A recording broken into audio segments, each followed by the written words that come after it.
How to fix Realme do not disturb mode not working from status bar problem।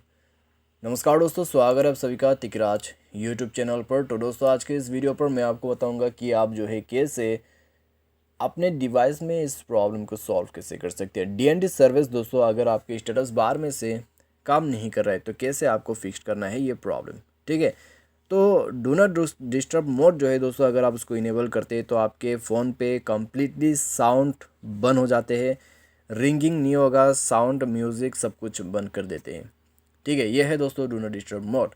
लेकिन दोस्तों मान लीजिए आपने डू नॉट डिस्टर्ब मोड को इनेबल किया लेकिन काम नहीं कर रहा है या फिर इनेबल नहीं हो रहा है आपके स्टेटस बार से, तो कैसे आप इस प्रॉब्लम को सॉल्व कर सकते हैं। ये एक स्टेटस बार का ही प्रॉब्लम है।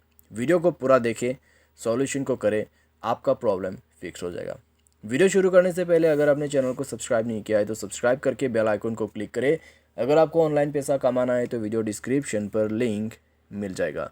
चलिए दोस्तों वीडियो शुरू करते हैं।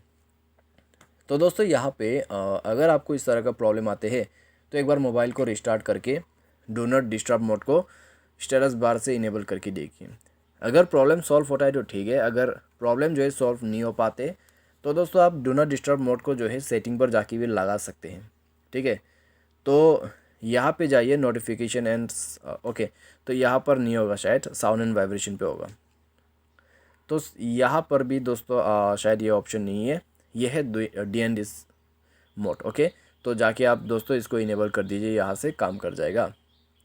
तो इस तरीके से भी दोस्तों आप डीएनडी सर्विस लगा सकते हैं। लेकिन दोस्तों मान लीजिए आपका डू नॉट डिस्टर्ब मोड काम ही नहीं कर रहा है, आपके स्टेटस बार में भी काम नहीं कर रहा है, ठीक है, वहाँ पर भी काम नहीं कर रहा है, सेटिंग के अंदर पे भी।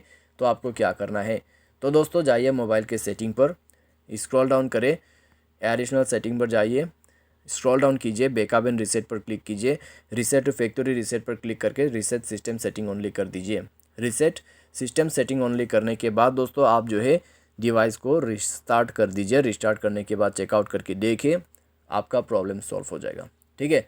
तो इस तरीके से दोस्तों आप जो है अपने इस प्रॉब्लम को सॉल्व कर सकते हैं। तो यहाँ पे दोस्तों मान लीजिए आपका प्रॉब्लम सॉल्व हो गया कम्प्लीटली, अच्छी बात है। लेकिन दोस्तों मान लीजिए आपका problem by any chance fix नहीं होते तो फिर क्या करना है, तो सॉफ्टवेयर अपडेट पर जाइए, मोबाइल सेटिंग पर मिल जाएगा, जाके सॉफ्टवेयर को अपडेट कीजिए। जैसे सॉफ्टवेयर वगैरह अपडेट कर लोगे आपका ये प्रॉब्लम सॉल्व हो जाएगा, ठीक है। लास्टली एक और सॉल्यूशन है, मोबाइल को फैक्ट्री रीसेट कर दीजिए, तो वो भी आप कर सकते हैं बाय एनी चांस, ठीक है। सॉफ्टवेयर अपडेट करने के बाद प्रॉब्लम सॉल्व नहीं होते तो आप वो भी कर सकते हैं, फैक्ट्री रीसेट, एंड आपका प्रॉब्लम सॉल्व हो जाएगा। तो इस तरीके से दोस्तों आप जो है प्रॉब्लम को सॉल्व कर सकते हैं। उम्मीद करते हैं दोस्तों आपको ये वीडियो पसंद आया होगा। Thanks for watching.